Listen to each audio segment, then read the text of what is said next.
Վարչապետ Նիկոլ Փաշինյանն անվտանգության խորհրդի աշխատակազմին է ներկայացրել նորանշանակ քարտուղար Ալեն Սիմոնյանին, նշելով, որ լինելով ազգային ժողովի նախագահ նա աշխատանքային տեղեկատվության պակաս չի ունեցել։ Ազգային ժողովի նախագահ Ռուբեն Ռուբինյանն իր ելույթում շեշտել է, որ հետևել է 3 տեղի ունեցած միջադեպին եւ հավելել, որ շատ է գնահատում, որ Ուժեղ Հայաստան խմբակցության ղեկավար Նարեկ Կարապետյանը եւս կարծում է, որ այդ Ղարղազարյանի կողմից արված հայտարարությունը դուրս էր բարեվարկության կանոններից։ Վիրավորանքի համար ներողություն խնդրելն ամենևին թուլություն չէ, նշել է նա։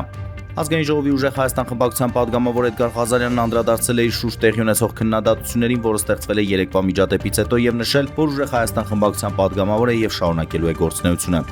Էդգար Ղազարյանի մասով խմբակցության ներսում քննարկում արել ենք, որոշում եղել է, պատասխանը տրվել է։ Այս մասին ճեպազրույցում հայտարարել է Ուժեղ Հայաստան խմբակցության ղեկավար Նարեկ Կարապետյանը։